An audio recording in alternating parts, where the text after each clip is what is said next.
মসজিদে আসে, এখানে পুরুষ মহিলা বলে কথা নাই, যারাই মসজিদে দ্বীন শিক্ষার উদ্দেশ্যে আসে, আল্লাহ নবী বলছেন তাদের এই আশাটা একটা পূর্ণ হজের সমান। আলহামদুলিল্লাহ। তার মানে আজকের সভায় যারা উপস্থিত হয়েছেন দ্বীন শিক্ষার আশা নিয়ে, উদ্দেশ্য নিয়ে, তিনারা একটা পূর্ণ হজের সমান নেকি নিয়ে এখান থেকে উঠে যাবেন, একটা পূর্ণ হজের সমান নেকি পাবেন ইনশাআল্লাহ। এবং হাদিসটি হচ্ছে হাসান সহিহ হাদিস। আল্লামা আলবানী রাহিমাহুল্লাহ সহিহুল তারগীব ওয়া তারহীবের ভিতরে হাদিসটাকে সহিহ হাদিস বলে আখ্যায়িত করেছেন। তো আমার মা বোনেরা, ভাই বোন, বাবাজিরা যারা এসেছেন, ইনশাআল্লাহ আলাইহিম কেউ খালি হাতে ফিরে যাবেন না। বাস নিয়তটা, উদ্দেশ্যটা সব থাকা যায় যে আল্লাহ আল্লাহ রাসূলের কথা বাণী শুনবো, কিছু শিখবো, এইটা উদ্দেশ্য নিয়ে থাকেন। এটা আপনার হজ আদায় করা হবে না। যদি হজ আপনার উপরে ফরজ আছে তাহলে হজ আপনাকে আদায় করতেই হবে। কিন্তু আজকে যেটা পাবেন সেটা হলো একটা হজ করে যা নেকি পাওয়া যায়, সওয়াব পাওয়া যায়, সেই সওয়াবটা আজকে আপনি পাবেন, নিয়ে যেতে পারবেন। ইনশাআল্লাহ আপনার খাতায় অ্যাড হয়ে যাবে, যোগ হয়ে যাবে একটা হজের সওয়াব। আল্লাহু আকবার। এবারে মূল আলোচনার দিকে ফিরে আসি। আলোচনার আগে ভূমিকা সহ দুটো কথা। আল্লাহ রাব্বুল আলামিন কোরআন মাজিদে বলেছেন, কথাটা ভালো করে বুঝে রাখুন। ওয়া মান ইয়াতাওয়াক্কাল আলা আল্লাহি ফাহুয়া হাসবুহ। যে লোক আল্লাহর উপরে তাওয়াক্কুল, ভরসা করবে, আল্লাহ তার জন্য যথেষ্ট। যে লোক আল্লাহর উপরে তাওয়াক্কুল, ভরসা করে থাকবে, তার জন্য আল্লাহ যথেষ্ট। মানে তার জন্য কি করতে হবে এটা আল্লাহ বুঝবে, কিন্তু আপনার তাওয়াক্কুল, আপনার ভরসা একমাত্র আল্লাহ রাব্বুল আলামিনের উপরে রাখতে হবে। যা কিছু হওয়ার আল্লাহ করবে। তারপরে আল্লাহ বলছেন, ইন্নাল্লাহ বালিগু আমরিহি, অবশ্যই আল্লাহ তার উদ্দেশ্য পূরণ করবে। যে মানুষ আল্লাহর উপরে তাওয়াক্কুল, ভরসা করে থাকবে, আল্লাহ তার জন্য যথেষ্ট। আল্লাহ তার আশা উদ্দেশ্যকে পূরণ করবে। এটা আল্লাহর কথা। এক আয়াত আল্লাহ বলছেন, মা ইয়াফতাহিল্লাহু লিন-নাস, মা ইয়াফতাহিল্লাহু লিন-নাস মিন রাহমাতিহি ফালা মুমসিকা লাহা। আল্লাহ যার জন্য রহমতের দরজা খুলে দিবেন, আল্লাহ যার জন্য দয়া উন্মুক্ত করে দিবেন, দয়া খুলে দিবেন, আল্লাহ সেই দয়াকে আটকাবার মতো আর কেউ। আল্লাহ যদি কারোর জন্য দয়া খুলে দেন, মানে রহমতের দরজা খুলে দেন, তাহলে তার রহমতকে, তার দয়াকে আটকে দিবে, আটক করে দিবে এমন কেউ।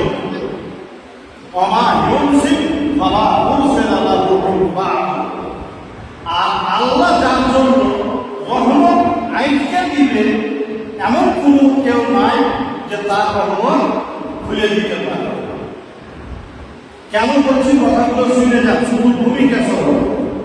অন্যত্রে আল্লাহ রাব্বুল আলামিন বলেছেন, ওয়া ইন ইয়ামসাসকাল্লাহু বিদুররিন ফালা কাশিফা। আল্লাহ যদি তোমার কোনো ক্ষতি করে, আল্লাহ যদি আপনার কোনো ক্ষতি করে, তাহলে সেই ক্ষতিকে আটকে দেওয়ার মতো আল্লাহ ছাড়া আর কেউ নেই। আল্লাহ যদি তোমাকে কোনো বিপদে ফেলে, ওই বিপদকে তাড়াবার মতো, ওই বিপদকে উদ্ধার করার মতো আল্লাহ ছাড়া আর কেউ নেই। আল্লাহ আপনাকে বিপদে ফেলেছে, আপনার বিপদ দূর করে দিতে পারে এমন আল্লাহর জমিনে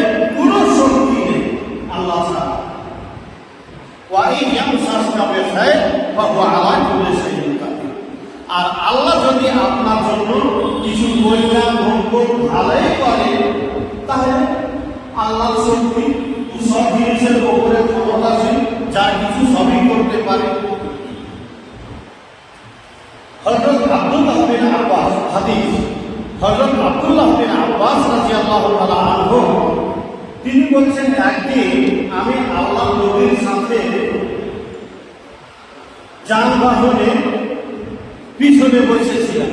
মানে আল্লাহ নবীর ড্রাইভার গাড়ি চালাইছেন আর পিছনে বসে আছে আব্দুল্লাহ বিন আব্বাস, আল্লাহ নবীর চাচাতো ভাই, চাচার ছেলে। মোটর সাইকেলে একজন আসে আগে, পিছনে একজন বসে আছে। তো বসে থাকতে থাকতে আব্দুল্লাহ বিন আব্বাস বলছেন, নবী সাল্লাল্লাহু আলাইহি ওয়াসাল্লাম আমাকে লক্ষ্য করে বললেন, ইয়া গোলাম ইন্নী উআল্লিমুকা কালিমা, হে বৎস, হে ছেলে, আমি তোমাকে কতগুলো কথা শিখিয়ে দিয়েছি। আমি তোমাকে কতগুলো কথা শিখিয়ে দিয়েছি। ইহফাযিল্লাহ ইয়াহফাযুকা, তুমি আল্লাহর হেফাজত করো, আল্লাহ তোমার হেফাজত করবে। আল্লাহর হেফাজত করো মানে আল্লাহর বিধান সমূহের হেফাজত করো। আল্লাহর যেটা অর্ডার, আদেশ, নিষেধ, সেইগুলো তুমি হেফাজত করো, সংরক্ষণ করো, আল্লাহ তোমার সংরক্ষণ করবে। তাহলে কি বোঝা গেল? আল্লাহর কথা মতো বান্দা চললে ডাইরেক্ট আল্লাহ তার হেফাজত করবেন, সংরক্ষণ করবেন। তারপরে আল্লাহ বলছেন, আল্লাহ রাসূল ইহফাযিল্লাহ তাজিদহু তুজাহ, তুমি আল্লাহর দিকে লক্ষ্য রাখিও, মানে আল্লাহর দিকে তুমি ধ্যান রাখিও, তাহলে তুমি তোমার আল্লাহকে সামনে দেখতে পেবে। আল্লাহকে সামনে দেখতে পেবে মানে তুমি যদি আল্লাহকে ধ্যান করে চলো, যে আমি যে কাজে পা বাঁধাচ্ছি, যে কাজে যেখানে আমি যাচ্ছি, আমার সাথে আল্লাহ আছে, এটা যদি তুমি মনে করে চলতে পারো, আল্লাহকে এইভাবে যদি তুমি হেফাজত করতে পারো, তাহলে দেখবে আল্লাহ তোমার সামনে আছে। কেমন সামনে আছে? ওখানে আল্লাহ আপনার হেফাজত করবে, ওখানে আল্লাহ আপনার কিছু হতে দেবে না। তারপরে আল্লাহ রাসূল তৃতীয় বাক্য বললেন, ইযা সাআলতা ফাসআলিল্লাহ, কোন জিনিস যদি তোমার চাওয়ার থাকে, কোন জিনিস যদি তুমি চাও, তো আল্লাহর কাছে চাও, আল্লাহর কাছে চাইবে। কোন জিনিস চাইতে পারে আল্লাহর কাছেই চাইবে। ওয়াইদা সাআলতা ফাসতাইন বিল্লাহ, নম্বর 4 আল্লাহ রাসূল বললেন, যদি কোথাও সহযোগিতা, সাহায্য, হেল্প চাওয়ার দরকার হয়, তাহলে একমাত্র আল্লাহর কাছে তুমি সাহায্য চাও, হেল্প চাও, মদত চাও, আল্লাহর কাছে চাও। 4টা বাক্য আল্লাহ রাসূল বললেন। তারপরে এবার 5ম নম্বর যে বাক্যটা, এটা জমিন আসমানকে এড়িয়ে দেওয়ার মতো, নড়িয়ে দেওয়ার মতো একটা বাক্য। যদি আপনি মাঠে বুঝে দিতে পারেন, বসিয়ে দিতে পারেন, কখনোই জীবনে আপনার ডর না ভয় বলে কোনো জিনিস থাকবে না। আল্লাহ রাসূল বলছেন, ওয়া'লাম আন্নাল উম্মাহ ইজতামাআত আলা আন ইয়ানফাউকা লাম ইয়ানফাউক ইল্লা বিশাইইন কাদ কাতাবাহু আল্লাহু লাকা। আব্দুল্লাহ বিন আব্বাস এই কথা তুমি জেনে রাখো, সারা পৃথিবীর সমস্ত সম্প্রদায় তোমার যদি সামান্য পরিমাণে কোন রকমের কোন উপকার করার জন্য একত্রিত হয়ে যায়, সকলেই যদি জমা হয়ে যায়, তাহলে সমস্ত জাতিরা একত্রিত হয়েও তোমার কোন রকমের কোন উপকার করতে পারবে না, কোন উপকার তোমার করতে পারবে না। তবে অতটুকু পরিমাণ তোমার উপকার করতে পারবে যতটুকু আল্লাহ তোমার ভাইকে লিখে রেখেছে। তোমার উপকার অতটুকুই করতে পারবে যতটুকু তোমার ভাইকে আল্লাহ লিখে রেখেছে। ولو اجتمعوا على أن يضروك بشيء فلا لم يضروك إلا بشيء قد كتبه الله لك আব্দুল্লাহ বিন আব্বাস সারা পৃথিবীর সমস্ত জাতি যদি এক হয়ে যায় আর মনে করে তোমার চুল পরিমাণ কিছু পরিমাণ কোনো ক্ষতি করবে, জেনে রাখো ক্ষতি করতে পারবে না। তবে ভাগ্যে আল্লাহ যতটুকু ক্ষতি লিখে রেখেছেন কতটুকু ক্ষতি তোমার হবে। এছাড়া সারা পৃথিবীর সমস্ত জাতি একত্রিত হয়ে তোমার সামান্য পরিমাণও কোনো ক্ষতি করে দিতে পারবে। আল্লাহ নবীর কথাটা বুঝতে পারবে। তার মানে মানুষের লাভ উপকার করা এটা পৃথিবীর কোনো মানুষের হাতের ক্ষমতা নয়। কাউকে কোনো ক্ষতি করে দেওয়া এটা পৃথিবীর কোনো মানুষের হাতের ক্ষমতা নয়। এই ক্ষমতা দিন করছেন কে? সাত আকাশের উপরে আরশের উপরে দণ্ডায়মান মহান আল্লাহ রাব্বুল আলামিন।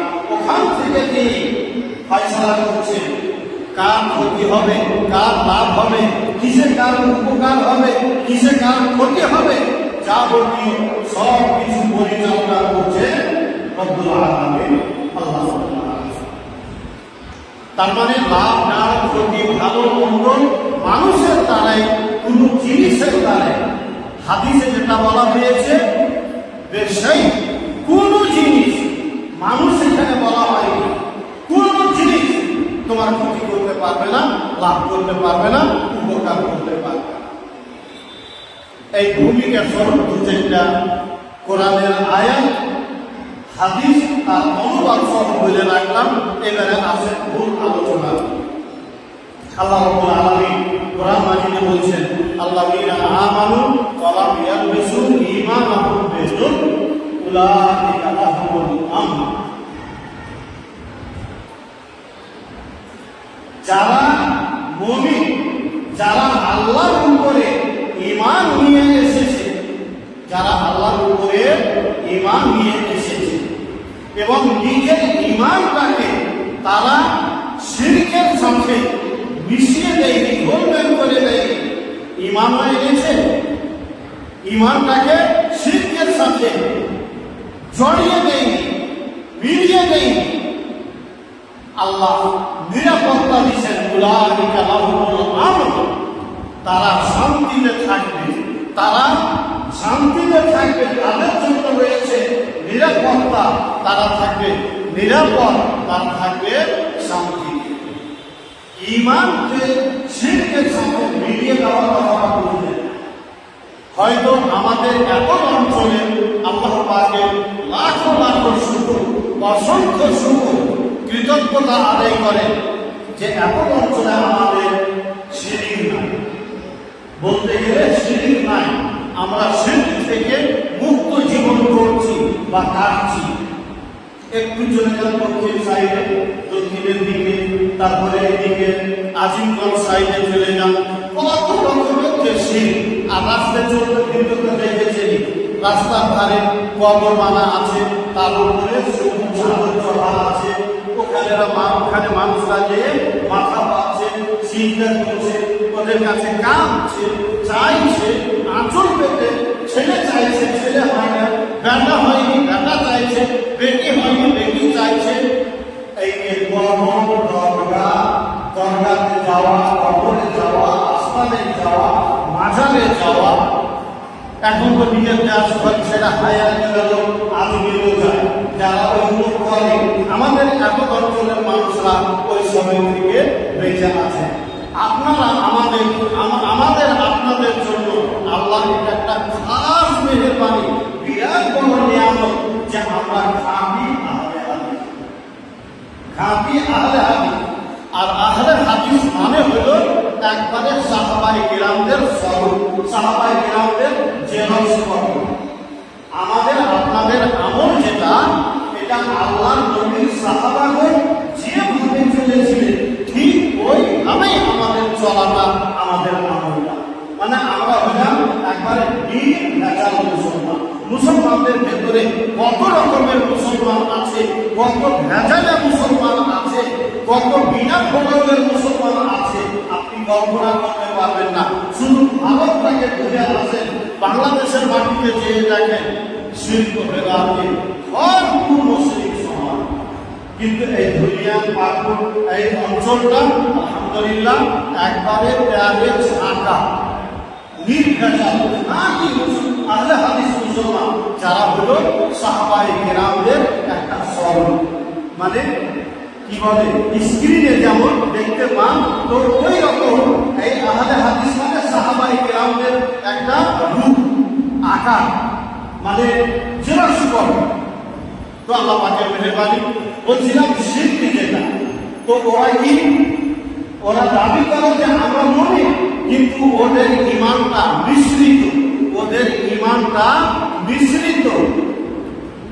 যেমন মিক্সার মেশিনে আদা পেঁয়াজ রসুন মাছকে গোলমাল করে পিছালে না, তো ওই রকম ওদের ঈমানটা হচ্ছে ভেজাইলা, শিরকের সাথে মিশাল করা, মিশ্রিত।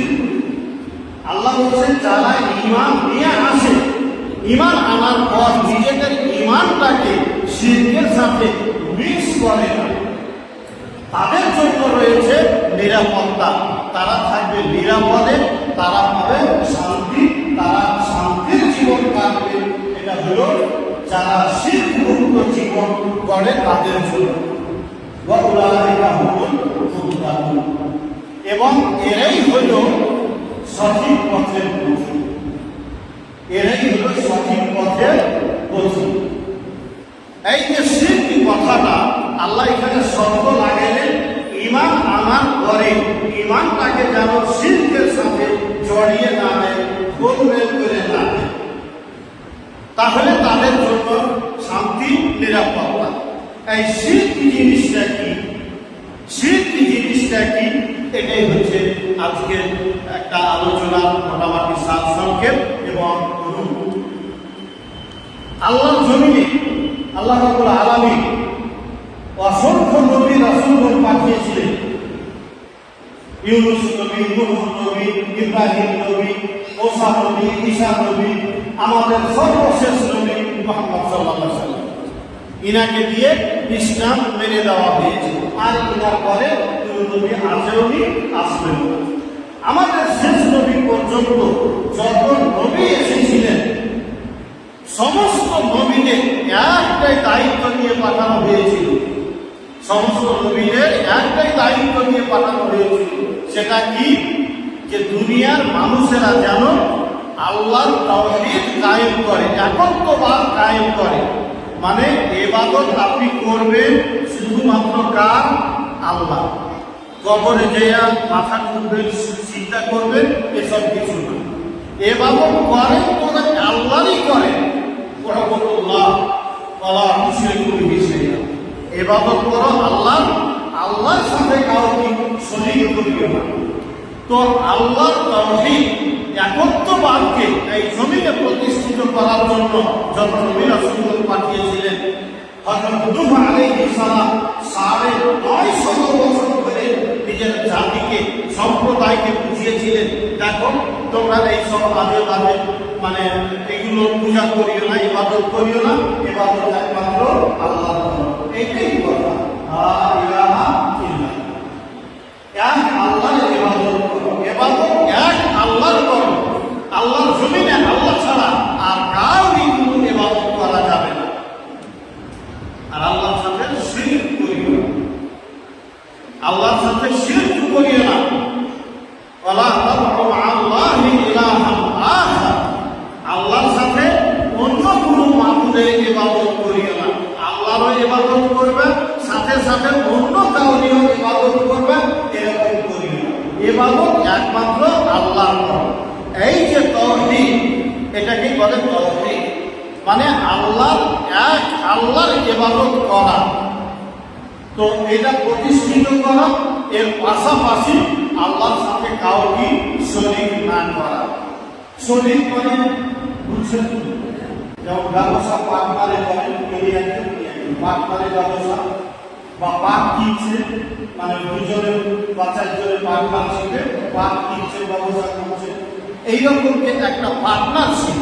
আল্লাহর ইবাদতে কোনো পার্টনারশিপ চলে না, আল্লাহর ইবাদতে কোনো শিরক চলে না।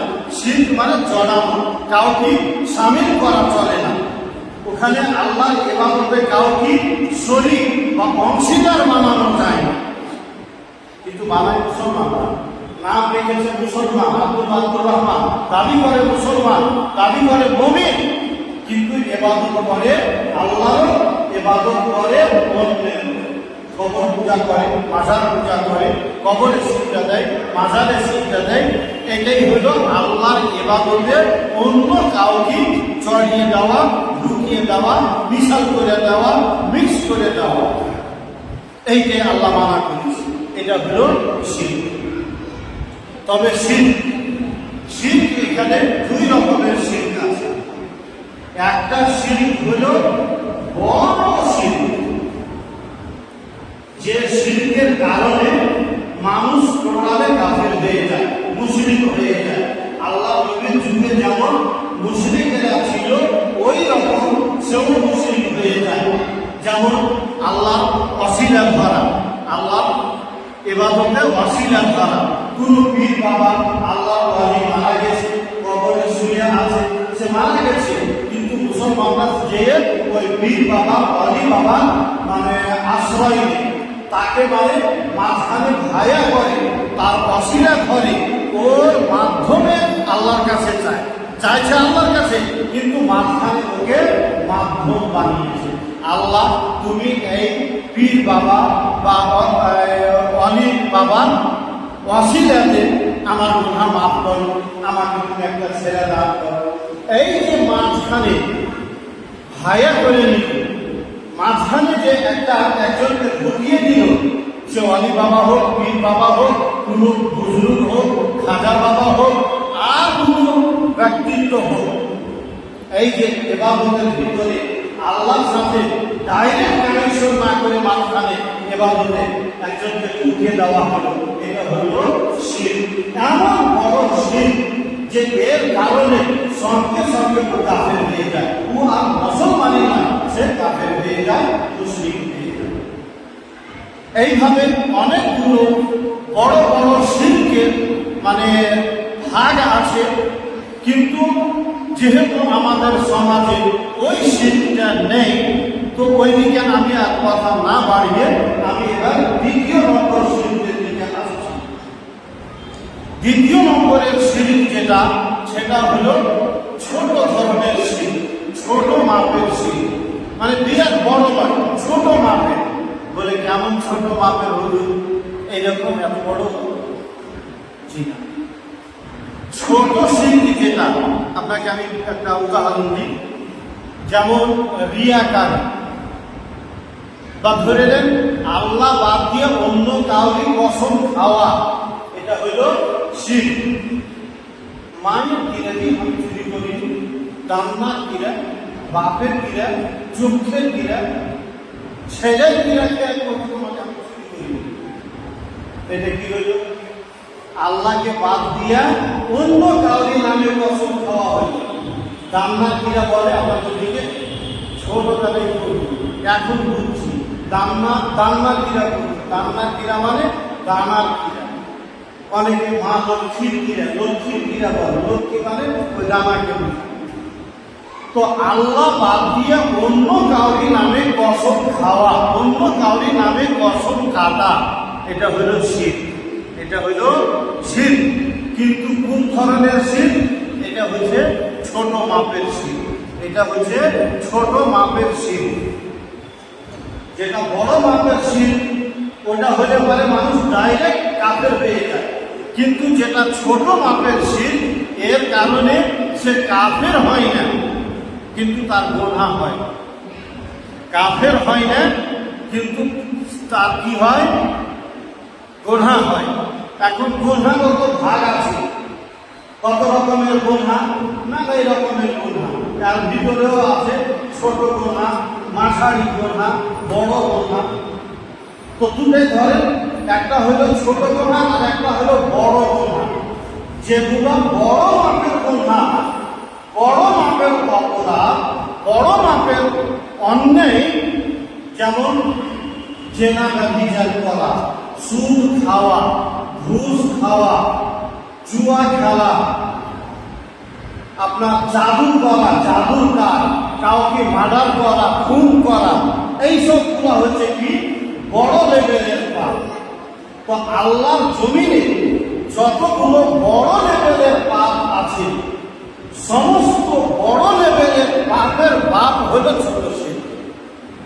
কথা বুঝে আসুন, যেটা ছোট শিরক আপনাকে দেখলাম তাহলে ছোট্ট, কিন্তু ছোট্ট মানে কেমন ছোট্ট ওইটা আমি আপনাকে বুঝাইতে চাইছি। যত পৃথিবীর বুকে বড় বড় মাপের পাপ আছে, বড় বড় লেভেলের পাপ আছে, ওই সমস্ত বড় বড় পাপের বাপ হলো ছোট শিরক। মানে ছোট শিরক যেটা, এটা সমস্ত বড় বড় পাপের ভিতরে বড় পাপ। এটা ছোট শিরক করলে পাপ হয়, ছোট শিরক করলে পাপ হয়। কেমন ধরনের পাপ? বড় বড় পাপ। যেমন ইতিহাসের ইতিহাস, গোলাম নবীর বই লেখা ইতিহাসের ইতিহাস। তো পাপের পাপ মানে পাপ জগতের সবচাইতে বড় পাপ হলো ছোট শিরক, এটা গুনাহ হয়। কিন্তু যেটা বড় শিরক কোনো কথাই নেই, ডাইরেক্ট মানে ইসলাম থেকে বের হয়ে যায়, মানে অমুসলিম হয়ে যায়, কাফের হয়ে যায়, মুশরিক হয়ে যায়।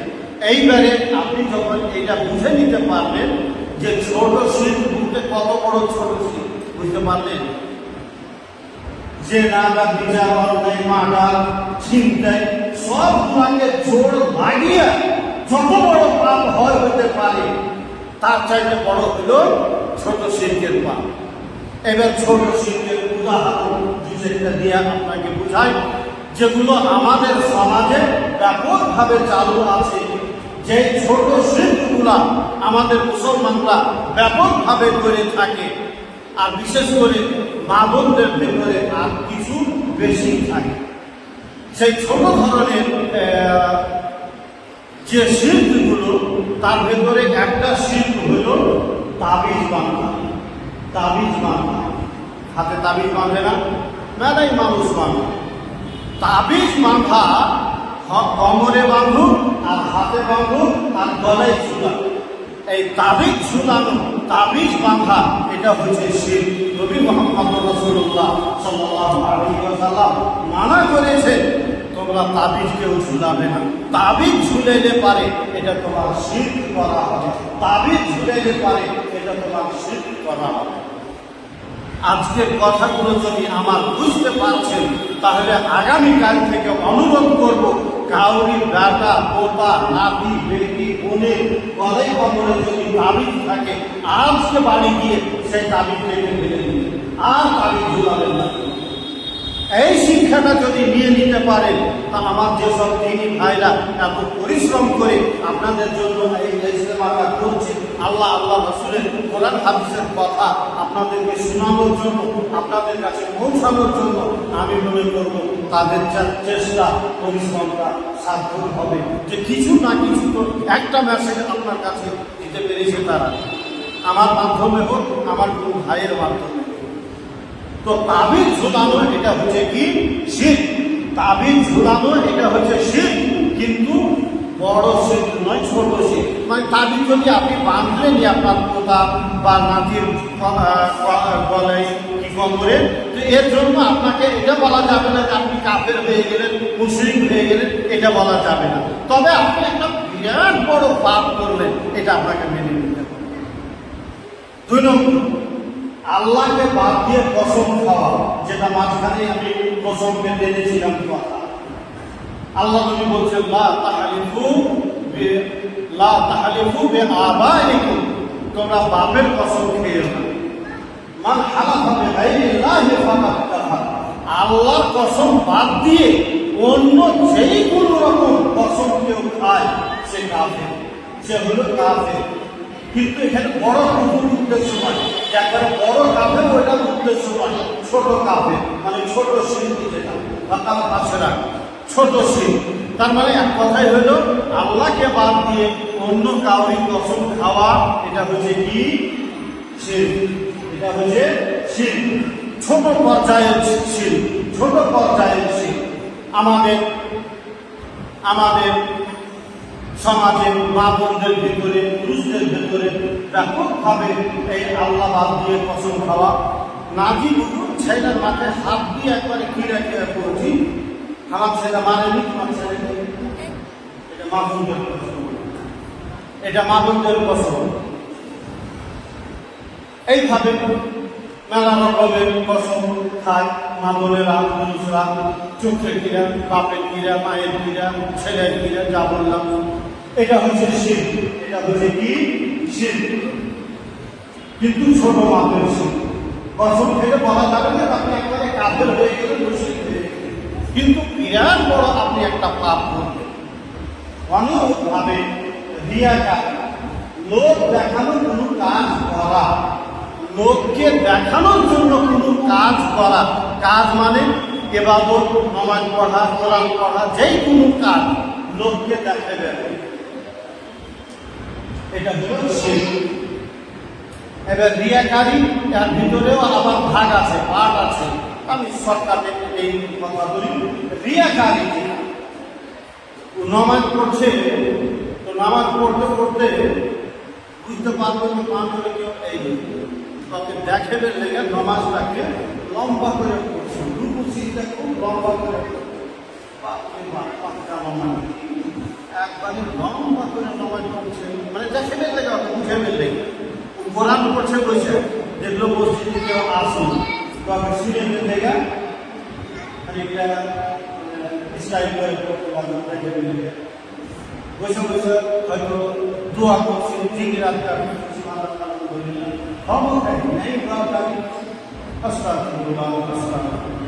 শুনে ফেলে আওয়াজ করে ফেলে মানে নাটক করা, অভিনয় করা স্বাভাবিকভাবেই করতে পারত, মনে মনে বলেনি আমার গলা ভালো, গলা শুনে লেগে জোরে জোরে কোরআন পড়ে মানুষকে শুনে দিলাম, কি মানে পাখির গলা। অনুরূপ আমাদের মৌলানাদের কথা, আমাকে সহ সব ক্ষেত্রে বক্তব্য করতে বক্তব্য করছে, তো মনে হচ্ছে ড্যান্স করছে, শুধু নিজের ভঙ্গি ভঙ্গি ড্যান্স স্টাইলটা দেখাবে, মানুষের কাছে আকর্ষণীয় হবে, মানুষকে আকৃষ্ট করবে, আবার যেন পরবর্তী জালসা দেওয়াকে ডাকা হয় এর জন্য ভঙ্গি ভঙ্গি করবে। কত রকমের বেশিরভাগ মৌলানাদের কথা আমি বলছি, তাতে আমাকে সামিল করেন, আমাকেও সামিল করে নেন।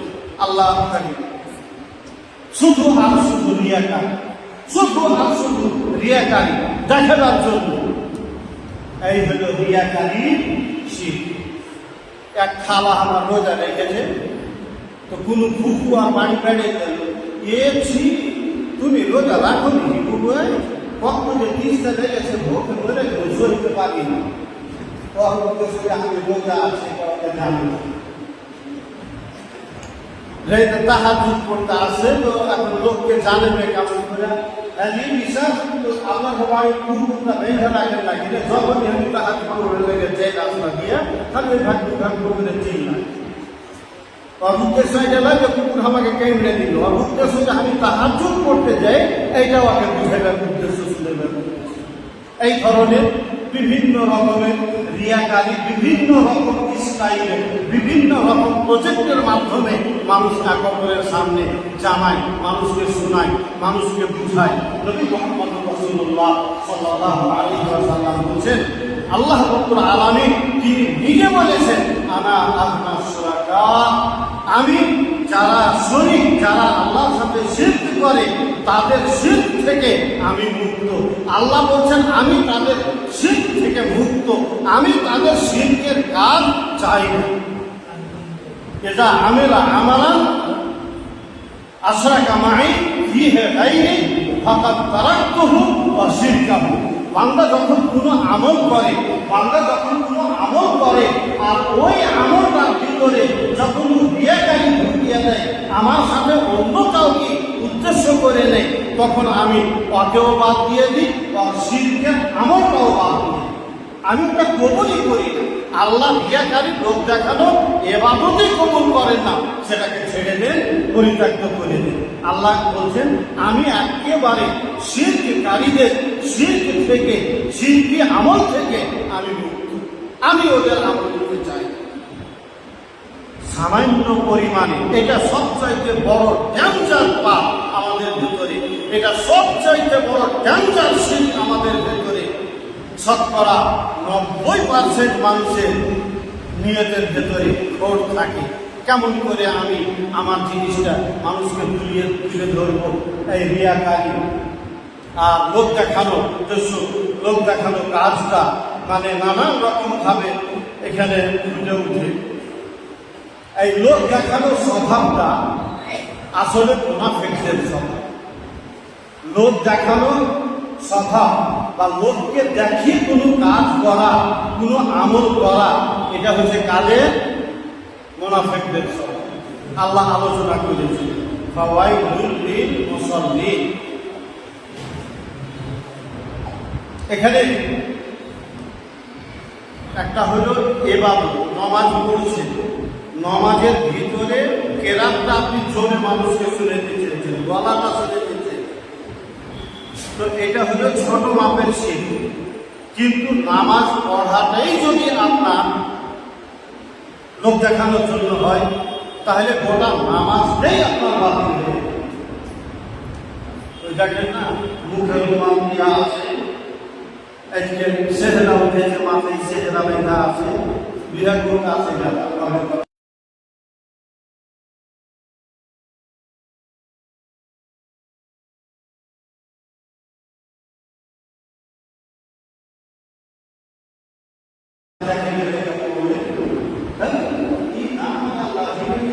নামাজ পাবে একবারে ধোকা দেওয়া, আল্লাহর সাথে দুনম্বরি করা, জালিয়াতি করা, এই নাম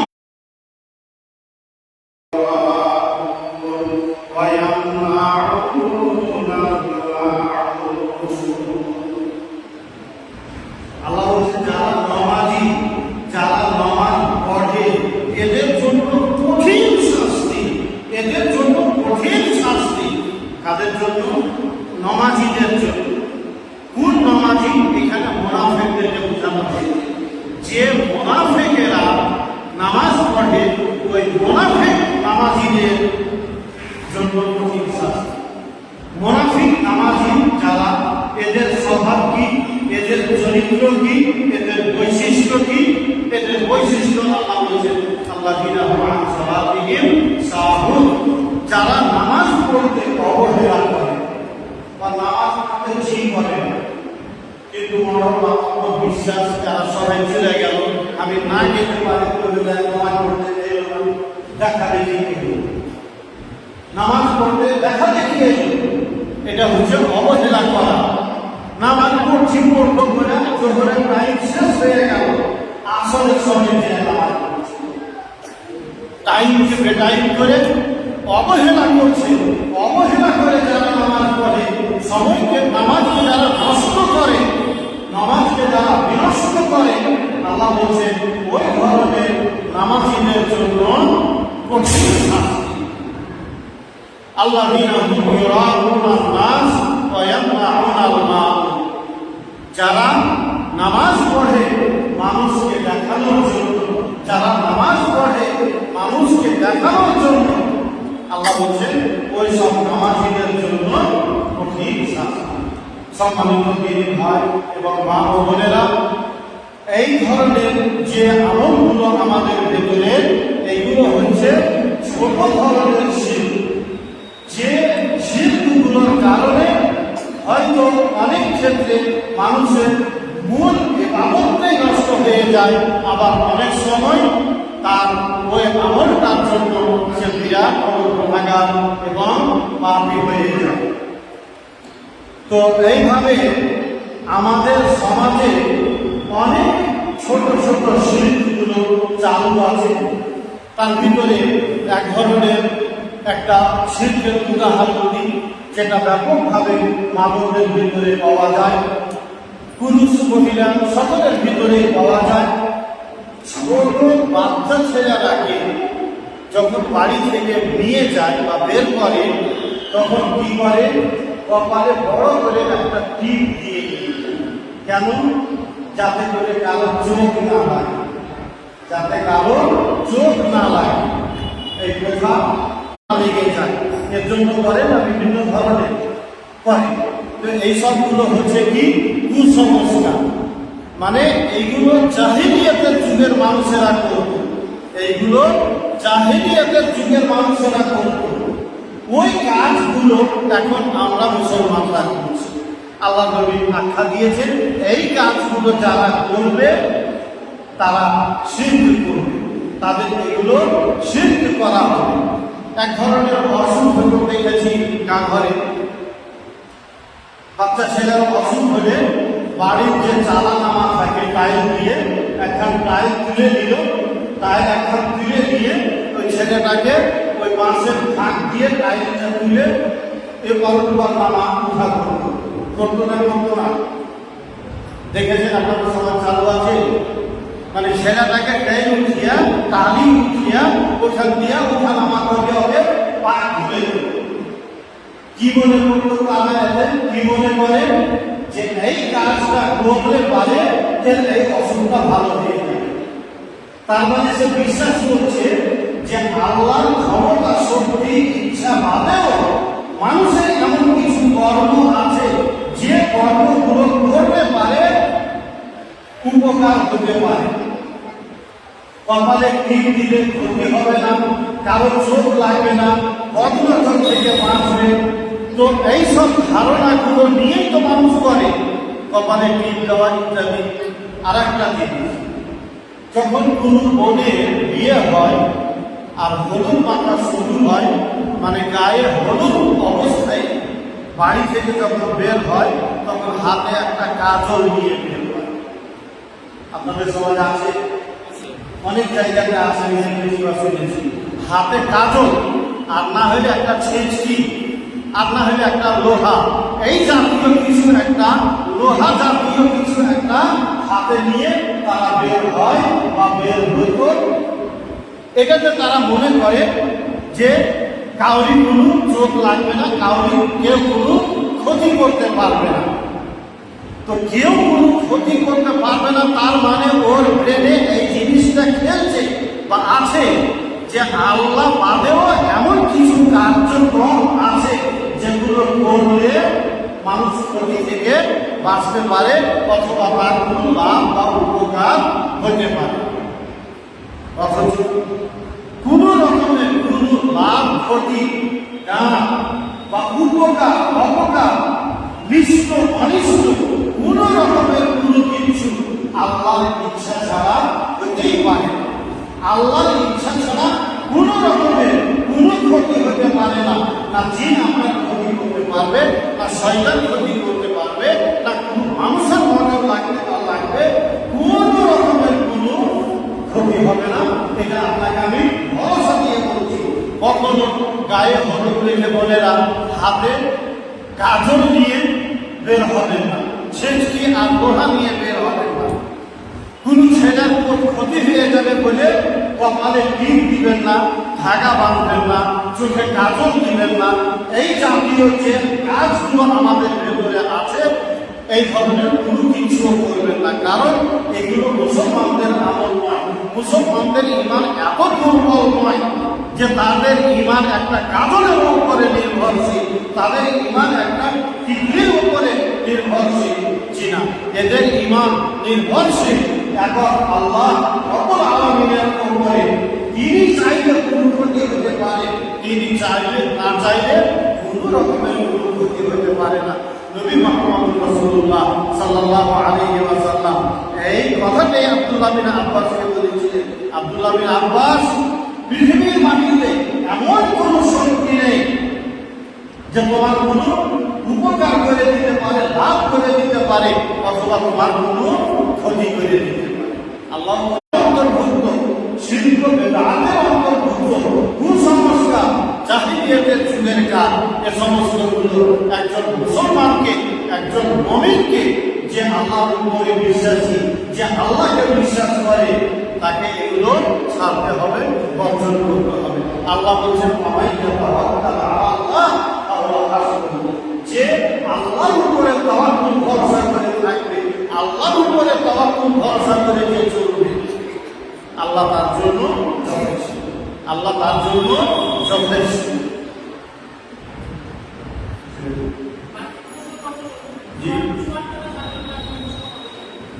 আচ্ছা ঠিক আছে, সময় শেষ হয়ে এলো, এবারে কথা শেষ করে নিয়ে আসছি।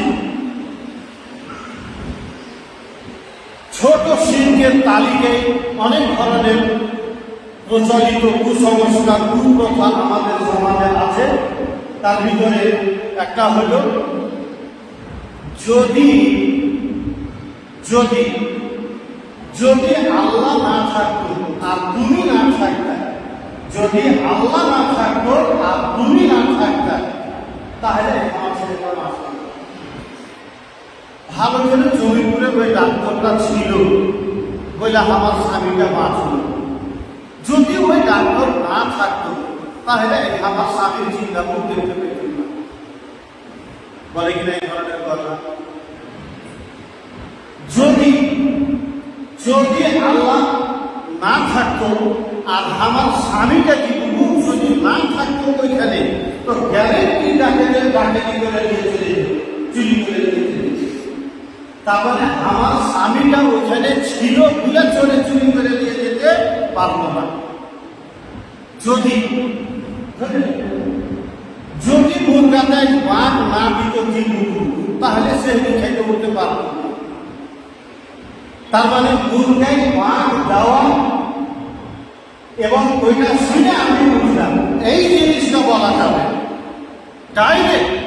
আল্লাহ নবী সাল্লাল্লাহু আলাইহি ওয়াসাল্লামের কাছে এসে একজন সাহাবী বলছে, আপনি যেটা চান একটি বন্ধুটো দেখে বিহার দিলে একটু দিবে না, যা করবা করো, তোমার উপরে আর আল্লাহর উপরে ছেড়ে দিবে, তোমার উপরে আর আল্লাহর উপরে ছেড়ে দিবে, তুমি যেটা করবে ওটাই না। শিরক, এটা শিরক, এটা শিরক। কথা বলতে হবে আল্লাহ যেখানে ভাগ্যে রেখেছে সেখানে হবে। আল্লাহ যেটা চাইবে আর তুমি যেটা চাইবে ওইটাই হবে। মানে তোমার উপরে ভেজা দিবে, আল্লাহ যেটা চাইবে আর তুমি যেটা চাইবে ওইটাই হবে। একবারে ডাইরেক্ট এটা শিরক। আল্লাহ যেটা চাইবে সেটা হবে। আর খুব বেশি যদি বলে তাহলে বলতে হবে আল্লাহ যেটা চাইবে তারপরে তুমি যেটা চাইবে, তারপরে ভাষা শব্দের পার্থক্য আল্লাহ যেটা চাইবে এবং তুমি যেটা চাইবে, এবং তুমি যেটা চাইবে, তার মানে তাড়াতাড়ি আল্লাহ এবং তোমার সাথে মিলিয়ে দেওয়া হলো, আল্লাহর সাথে যোগ করে দেওয়া হলো তোমাকে। এটা হলো শিরক। যদি বলতেই হয় তাহলে আল্লাহ যেটা চাইবেন তারপর তুমি যেটা চাইবে, তারপর মানে মাঝখানে গ্যাপ দিয়ে আল্লাহর শক্তির সাথে পাওয়ারের সাথে মানুষের পাওয়ার বা শক্তিকে মেলানো যাবে না। ঠিক এই ধরনেরই কথা আল্লাহ নবীকে এসে একজন সাহাবী বলছেন, আল্লাহ যেটা চান আর আপনি যেটা চান। আল্লাহ বলবে কি কথা বললেন, ডাইরেক্ট তুমি কখো যে আল্লাহ যেটা চান, আল্লাহ যেটা চান ওইটা তুমি শুধু বলো আল্লাহ যেটা চান। তার মানে কথা বলতে গেলে খুব হিসাব করে মাপ করে কথা বলতে হবে।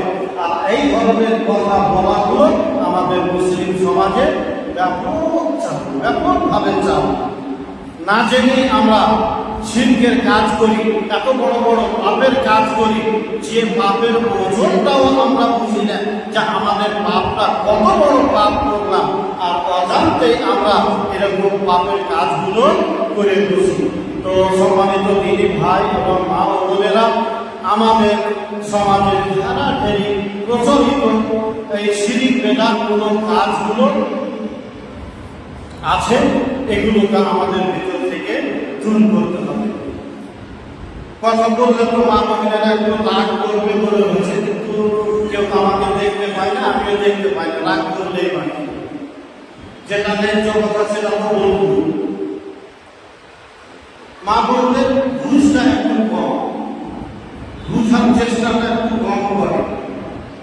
ঘুষটা কম মানে এটা আমাদের দোষ দিয়ে না, কথা বলেছেন নবী সাল্লাল্লাহু আলাইহি ওয়াসাল্লাম। আল্লাহ নবী একদিন ঈদের নামাজ পড়লেন, ঈদের নামাজ পড়ার পর খুতবা দিলেন। খুতবা দেওয়ার পর যেখানে মহিলাদের ব্যবস্থা ছিল ওইখানে গেলেন। মহিলাদেরকে লক্ষ্য করে আল্লাহ রাসূল বললেন, ইয়া মা'শারান নিসা তাসাদদাকনা ওয়াস্তাগফিরনা ইস্তিগফার। এই মহিলারা, এই মেয়েরা, তোমরা বেশি বেশি করে সাদকা করো, দান খয়রাত করো, আর বেশি বেশি করে আল্লাহর কাছে ক্ষমা চাও, বেশি বেশি করে আল্লাহর কাছে ক্ষমা চাও। কারণ হল আমি জাহান্নামে দেখে এসেছি যে বেশিরভাগ ওখানে মহিলাদের সংখ্যা, বেশিরভাগ ওখানে মহিলাদের সংখ্যা। একজন জ্ঞানী বিচক্ষণ মেয়ে মহিলা আল্লাহ রাসূলকে জিজ্ঞাসা করলেন, কারণ কি আল্লাহ রাসূল জানতে পারি জাহান্নামে মহিলাদের সংখ্যাটা কেন বেশি, এর কারণ কি জানতে পারি?